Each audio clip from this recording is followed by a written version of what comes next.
Do these 4 things, and I promise you, if you do these things right, you're going to be off to the races, and you are going to be enjoying doing bug bounties and collecting these bounties even more. So in this video, what I'm going to do is I'm going to put the last 10 years of experience that I have gained with bug bounties, and mostly this last year that I've had a huge success with bug bounties, into a 4-step framework that I would follow if I were to start doing bug bounties in 2024. This first step is to actually get started, to maybe create your first account on a bug bounty platform like HackerOne, Bugcrowd, or Integrity, picking a few targets that you want to hack on. This could be your 2 to 3 targets that you're going to pick, and you're going to start hacking on them regardless of whether you are familiar with their products or not. The main objective of this first level, this first step, is to just get going and actually get insight on how to look for vulnerabilities. What are the different vulnerabilities that you need to test when it comes down to particular functionality? For example, if you see a file upload, what are the different vulnerabilities you can test for? Maybe you can test for cross-site scripting. Maybe you can test for unrestricted file bypasses. You can try and bypass the file types that are allowed, cross-site scripting, and so on. So really, you just want to spend the time to figure out what vulnerabilities happen and what functionality, and also just spend the time to get good at them. And if you're not sure how to get started and you don't understand the basics, well, there are no shortage of resources nowadays, and you just have to pick a platform like your Hacking Hub, Hack the Box, Try Hack Me, or Pentester Lab, and just start spending time to learn these vulnerabilities and then translate them over into your methodology with bug bounty hunting. If you want to look for a more dedicated course, something like a Udemy course, I also have my personal course that I have created. It comes with a bunch of labs and challenges that teaches you, and I'm also going to work on an update here pretty shortly that I will link down below. And if you're watching this video, obviously you haven't taken that step just yet, and you're still holding yourself back. And a lot of times what's holding people back is overthinking bug bounties and the approach to bug bounties. You may be asking yourself questions like, what bugs am I going to look for? How am I going to look for these vulnerabilities? What are the different vulnerability types? What are the scopes? And honestly, you're not going to learn any of this stuff until you start putting in the time and effort to get familiarized with bug bounties in general. And the last part of this step is to also understand what are these applications and bug bounty programs that you actually enjoy hacking on. Do you want to become a hacker that's going to go after these wide scope programs, or do you want to go after a large web application that has a ton of functionality? And the two of these come with different approaches. One allows you to do a lot of automation and learning about asset discovery, content discovery, and just recon in general. And then the other one, which is a large application, it comes with manual testing, and a lot of times you have to do more manual working and have a deep understanding of different technology stacks and also the vulnerabilities that come with them. So honestly, the first step to this framework is to just stop overthinking and get going. The next step of this framework is to actually get good, or I want to say get good enough to actually know what bugs you want to look for. This is where you start to actually hack on things that you absolutely enjoy and only focus on vulnerabilities that you are super comfortable with and you know how to look for. This also comes with the territory of learning all the different tools that are very important when it comes down to bug bounty hunting. For example, if you want to become a hacker that does a lot of automation, then you're probably going to learn about nuclei templates using tools like Sublister or Amass, or even going to HTTPX and using all these different automated tools to create leads and automatically look for vulnerabilities. And in contrast, if you're going to become a manual hacker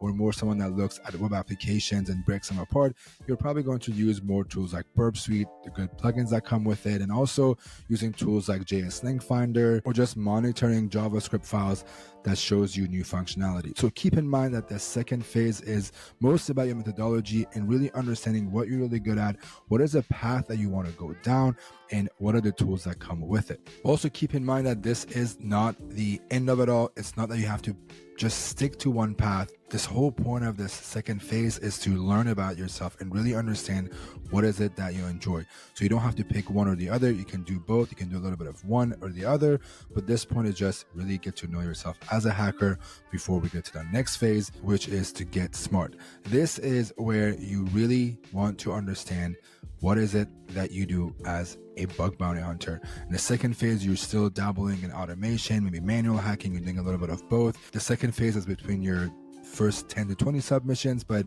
now we're getting down to the business and we're more serious about what we want to do, and we learn exactly what it is that we want to do, and we have made a little bit of money to reinvest in ourselves as bug bounty hunter, and we start looking at this as a business. So for example, you start to invest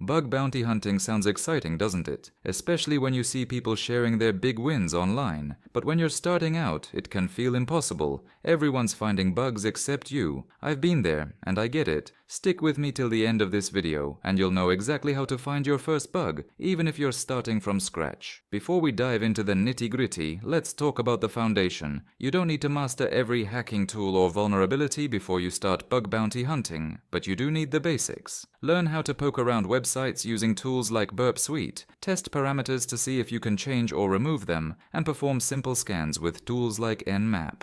Think of this as learning to use a basic toolkit before attempting to build something. For example, understanding how an application processes inputs or handles session data can be your first clue. These skills don't need to be perfect, you just need to know enough to get started. Once you have that foundation, you're ready for the next step. Choosing your target. Here's where most beginners trip up. They head straight to platforms like HackerOne or Bugcrowd, thinking that's where all the action is. But these programs are often picked clean by experienced hackers, leaving you frustrated and stuck in a loop of not finding anything. Instead, start with websites that have vulnerability disclosure programs. These are companies that acknowledge your findings but don't pay bounties. Why? Because most advanced hunters don't bother with them, leaving them as prime targets for beginners. Finding these programs isn't rocket science. You can use Google Docs or save yourself some time by checking out a GitHub repository like Bug Bounty Docs. This repository is a treasure trove for finding vulnerable targets that haven't been tested to death. Once you've identified a few potential websites, don't rush in just yet. There's an art to selecting the right target. Avoid the top search results. The websites that appear on pages 1 or 2 of a Google search are often too secure and actively monitored. Instead, dig a little deeper. Think pages 5 or 6. These lesser-known websites are more likely to have overlooked vulnerabilities. Now here's a common beginner mistake: using default tools and word lists without adapting to the website you're targeting. For example, if you're testing a site running on Drupal, don't use a generic word list. Use one specifically designed for Drupal. This increases your chances of finding hidden files or directories that other hackers might miss. GoBuster or 𝗬𝗲𝗵 are excellent tools for this. By tailoring your approach, you're not just testing, you're hunting smartly. Next, let's talk about building a proper methodology. Bug bounty hunting isn't about blindly running tools and hoping for results. It's about having a system. Start with an Nmap scan. Think of this as shining a flashlight into the dark corners of a website. Look for version numbers of services or software running on the server. Cross-reference these version numbers with trusted sources like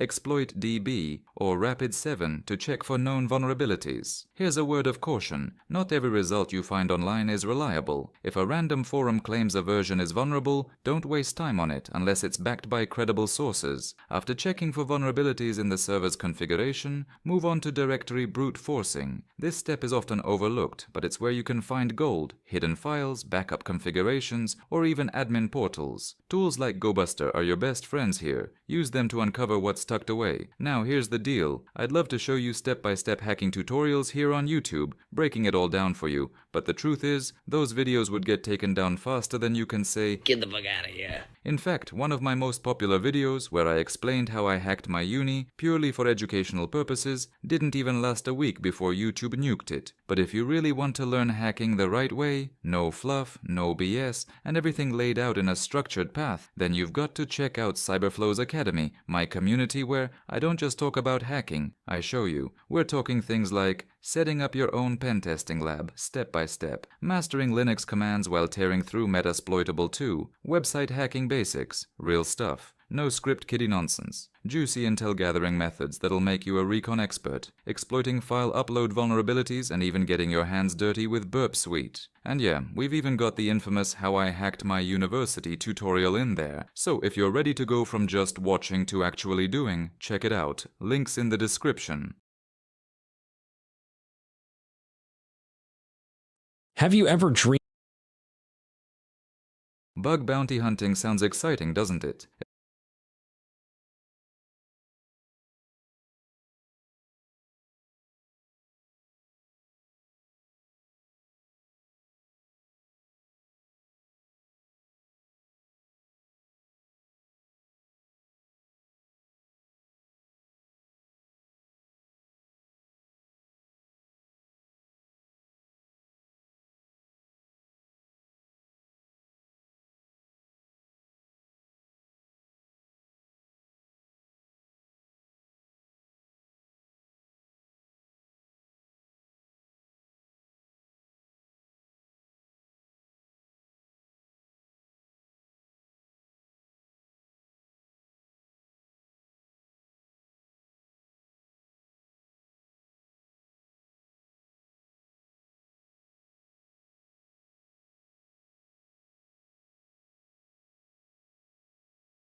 Have you ever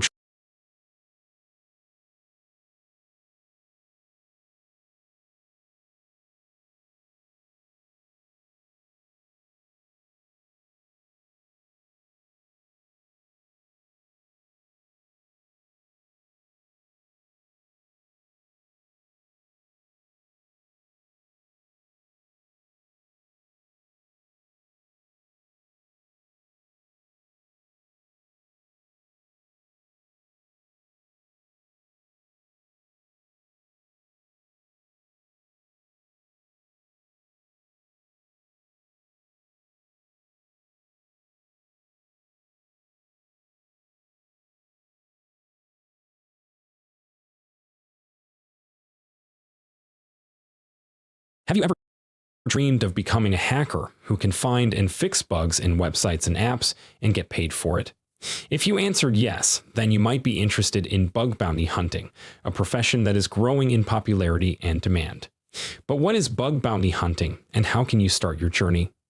Bug bounty hunting is a form of ethical hacking, where you search for vulnerabilities in websites and apps and report them to the owners or developers in exchange for a reward. The reward can vary depending on the severity of the bug, and sometimes it can reach millions of dollars. Bug bounty hunting is not only a way of making money, but also a way of learning and improving your skills and competing with other hackers. But how can you become a bug bounty hunter, and what do you need to know? To help you answer these questions, you can use this flow diagram that shows you the steps and resources you need to follow to start your bug bounty journey. I'll leave the link in the description below. As you can see, the diagram is divided into 3 main parts: before, during, and after bug bounty hunting.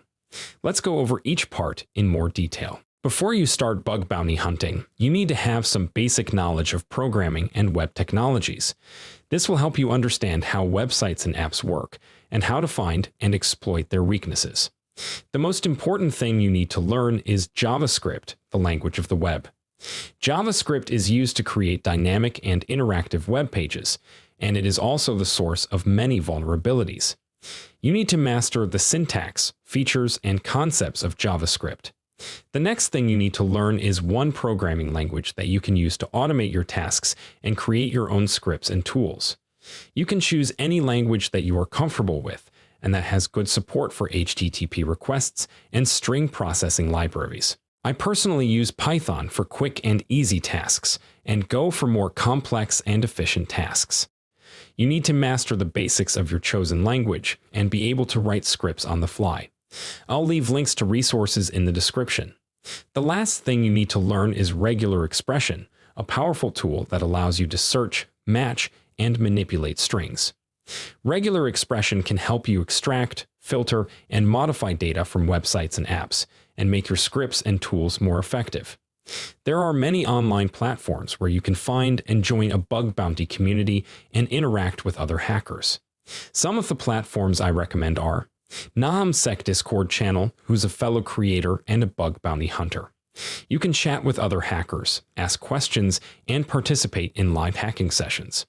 You can also use 𝗙𝗏𝗁 write-ups, a publication where hackers post their write-ups, tutorials, tips, and stories about bug bounty hunting and security. If you want to start your bug bounty hunting journey, you need to choose a good bug bounty program to test your skills and find bugs. But how do you choose a bug bounty program that suits your level, interests, and goals? There are many factors to consider when choosing a bug bounty program, such as the scope, the rewards, the rules, and the responsiveness of the program. One of the easiest ways to start bug bounty hunting is to join a platform that hosts bug bounty programs from different organizations. Some of the most popular platforms are BugCrowd, a platform that connects hackers with companies that want to test their security. You can find hundreds of programs from different industries, such as technology, finance, healthcare, and more. You can also earn points, badges, and swag for your achievements. Make sure to read guidelines first before starting. HackerOne. You can find thousands of programs from different sectors, such as government, education, gaming, and more. You can also learn from other hackers and participate in live hacking events. Integrity. a platform that rewards hackers for finding and reporting vulnerabilities. You can find dozens of programs from different domains, such as e-commerce, media, travel, and more. You can also join the community and get access to exclusive content and opportunities. Make sure to read guidelines first before starting. These platforms are free to join, and you can start hacking right away. Website bug bounty programs are hosted by the websites themselves and not by a platform. For example, Google has its own bug bounty program called 𝗙𝗵𝗵𝗶, where you can find and report bugs in Google products and services. If you are a beginner and you want to get your first bug, you need to choose a bug bounty program that has a good attack surface and a lot of low-hanging fruits. These are bugs that are easy to find and exploit, and that are common in many websites and apps. Some examples of low-hanging fruits are CSRF, cross-site request forgery, a vulnerability that allows an attacker to perform actions on behalf of a user without their consent or knowledge. SQL injection, a vulnerability that allows an attacker to execute malicious SQL queries on a database and access or manipulate data. XSS, cross-site scripting, a vulnerability that allows an attacker to inject and execute malicious JavaScript code on a web page and affect the user's browser or session. Access token harvesting, a vulnerability that allows an attacker to obtain or steal access tokens from a user and use them to access their account or data. If you are a beginner and you want to get your first bug, you need to avoid bug bounty programs that have a low attack surface and a lot of competition or complexity. These are programs that are hard to find and exploit bugs, and that require a lot of skills and knowledge. Some examples of programs that you should avoid or be careful with are newspapers' websites, e-commerce websites, and banks are generally less vulnerable and more secure than business-to-business websites, programs with broad scope, and websites with multiple levels of users. Blockchain websites, mobile applications, desktop applications, and IoT devices are more challenging and require more specialized skills and knowledge than normal websites. The last thing you need to do is to know when to drop a program and move on to another one. Sometimes you might find that a program is not suitable for you, or that you are not able to find any bugs, or that you are wasting your time. You need to have a sweet point on when to drop a program and not get stuck or frustrated. Some of the reasons to drop a program are: during information gathering phase, you found that the website uses a very different functionality that you are not comfortable with, such as GraphQL API, but you are more comfortable with REST API. Then as a beginner, you might want to find another program that has REST API in it. When after trying for 3 to 4 weeks, you are not able to find anything interesting, you might want to move on to another program. This could also mean that you need to learn more, but it could also be that you are simply wasting time, given that there are many other programs that have low-hanging fruits. These are some of the tips and tricks on how to get your first bug bounty and how to start your hacking career. Remember, the most important thing is to have fun and enjoy the process of hacking and learning. What if I told you that there is a web application vulnerability so simple to exploit that it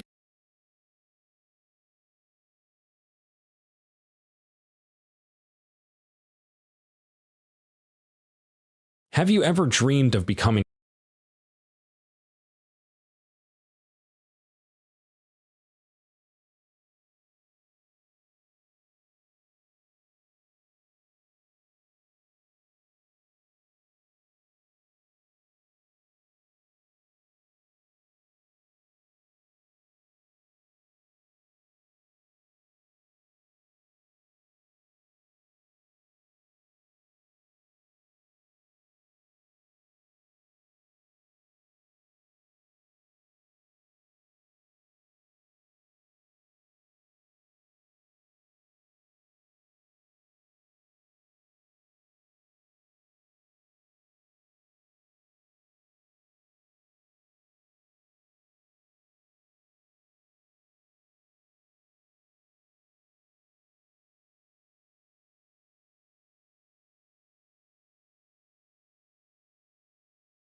What if I told you that there is a web application vulnerability so simple to exploit that it could make bug hunting feel like a breeze? In this video, I will reveal this vulnerability type to you, and I will share 7 techniques and concepts that most bug bounty hunters are unaware of.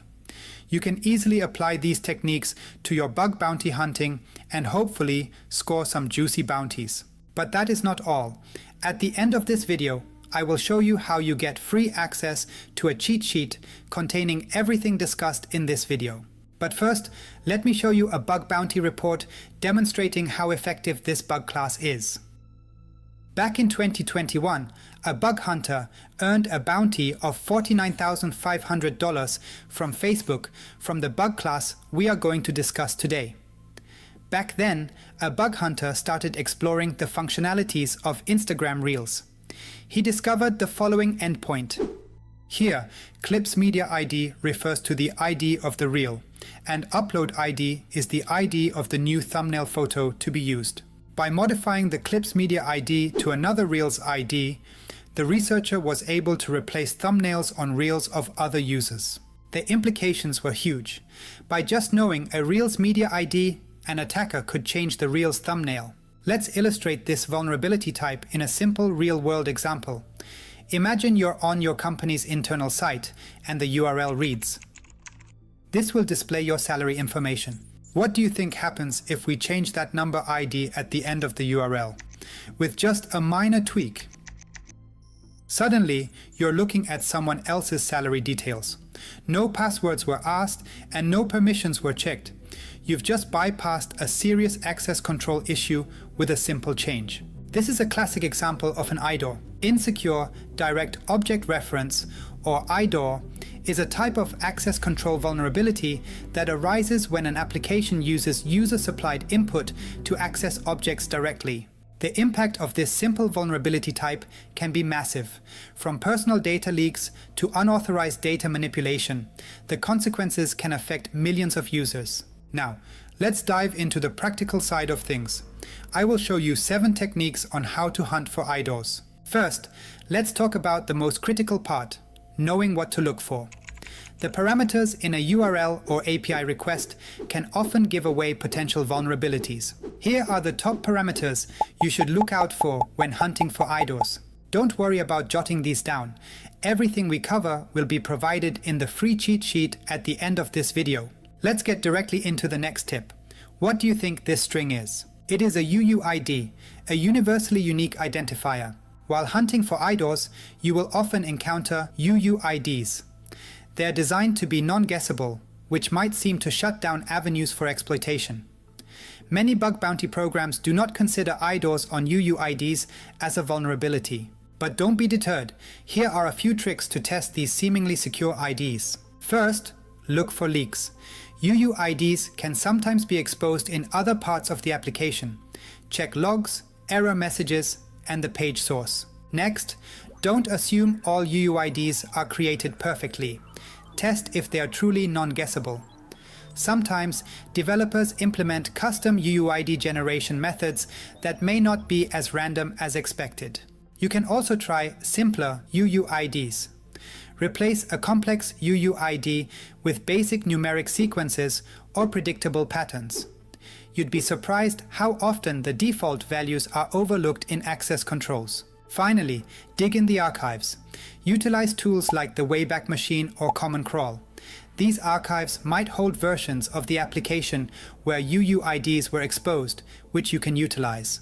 Moving on to our next tip, consider this common request.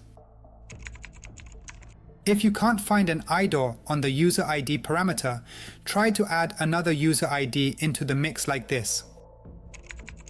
This technique is called parameter pollution. Another variation involves lists. Here you switch it up to. This format suggests an array, and if the backend is not strictly validating the input type, you might just gain access to multiple users' data. Another useful tip in your IDOR hunting toolkit is to test all HTTP methods. While get and post are the most common, neglecting put, patch, and delete could mean missing out on critical vulnerabilities. Let's recap the first 4 techniques we have discussed so far. The most common IDOR parameters, UUIDs, parameter pollution, and the usage of different HTTP methods. Let's continue with the remaining 3 techniques. Imagine you come across a URL parameter like this. The file ID string looks like it's encoded. Specifically, this could be base 64. Decoding it reveals the plaintext. Now, we can modify the file name and then re-encode it to base 64. Substituting the original encoded string with this new one in the URL could allow access to a different file. The parameter might be encoded with a more sophisticated scheme than simple base 64, or it might be hashed. In this case, you can try tools like cyberchef or hashes.com. For our next tip, let's say you identified the following endpoint. Sometimes fuzzing can expose overlooked endpoints and potential security flaws. In this case, there are 2 main opportunities for fuzzing here.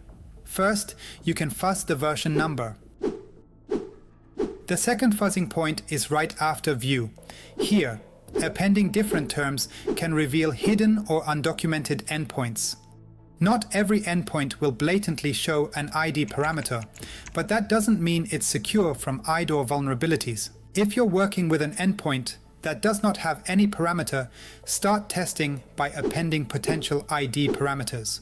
The second technique involves replacing generic terms with specific IDs.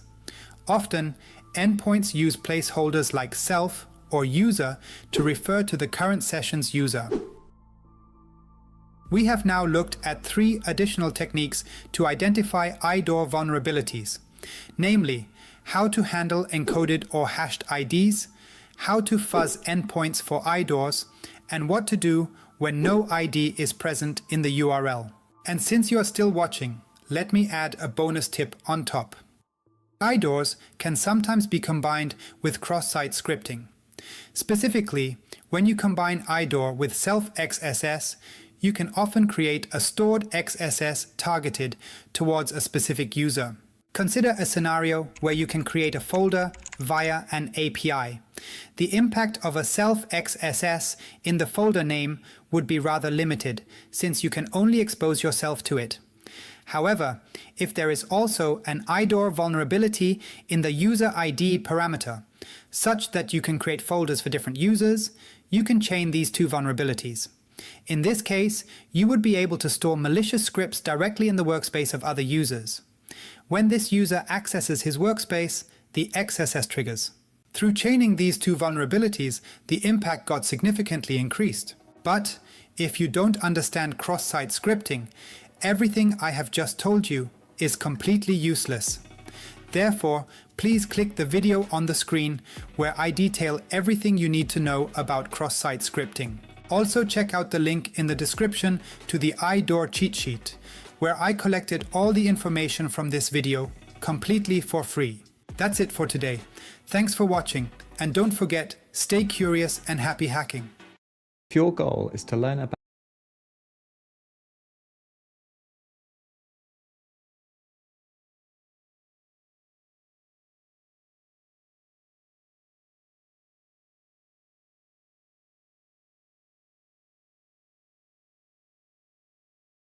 What if I told you that there is a web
If your goal is to learn about web app pen testing or the foundations of attacking web applications so that you can step into the world of bug bounty, then you're in the right place. But instead of just giving you a checklist of things to look at, I want to take you through how I approach learning new things like new attacks, and how I would start from zero if I woke up tomorrow knowing nothing about how web applications work, which is kind of a sad thought really, a big chunk of my life just disappearing like that. But we'll also cover how I approach continuous learning, and of course if you find any of this useful, then feel free to like and subscribe or leave a comment below, and let's just dive in. Here at TCM, we're always trying to help you build your knowledge and skills, and one of the best ways to do this is by participating in Capture the Flag competitions. The next one I'll be joining is Fetch the Flag, a free virtual CTF hosted by Sneak and John Hammond on February 27th. The CTF runs for 12 hours, starting at 9 AM and finishing at 9 PM Eastern Time, so you can play for as long or as little as you'd like. During the CTF, there will be over 20 challenges, including web and binary exploitation, and a chance to win prizes like the MetaQuest 3S VR headset, and of course, bragging rights. Plus, it's for all levels of players, with challenges ranging from beginner to advanced. But if you are new to Capture the Flag, then join the CTF 101 workshop on February 13th, where you'll solve practice challenges in a hands-on environment. Plus, get live support from experts, so you'll be ready to compete on game day. So gather your team and you can register using our link at sneak.co/𝗏𝗏_the_𝗓𝗏mentor_FTF. And of course, the link is also in the description below. So first up, I get this question a lot. How do I start XYZ from scratch? And the answer is really simple. Take a beginner-friendly course. And by beginner-friendly, I just mean one that's designed for those without prior knowledge in the field.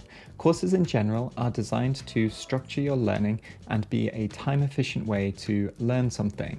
And that's really the first test. Can you make it through a course that's designed to help you succeed, and stick with it and make it to the end? If you've bought and started multiple courses, or you're signed up to different services and you don't make it past a week or so, then maybe you're pursuing the goal or the status rather than really enjoying the process. And I'll tell you now, if you don't enjoy doing the work, then you won't enjoy being a pen tester or a bug bounty hunter or AppSec engineer, because it is 99.9% hard work and 0.1% Hollywood hacking. It sounds like I'm being cynical, but really what I'm trying to say is that the doing part and learning new things and troubleshooting in particular is the job.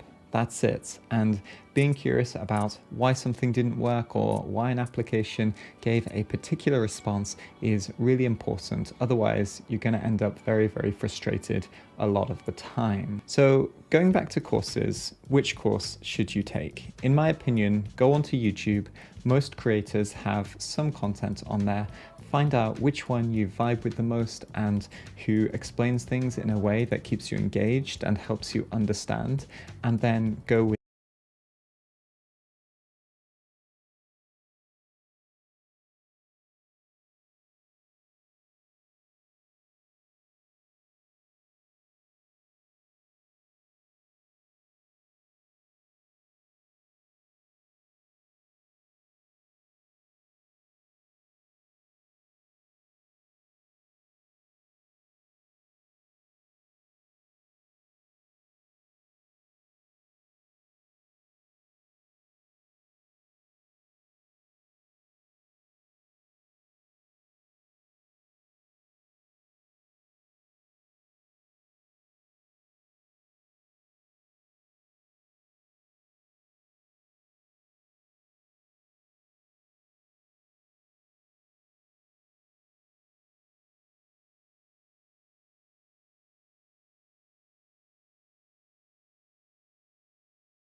Testing, testing, 1, 2, 3. Testing, testing, 1, 2, 3.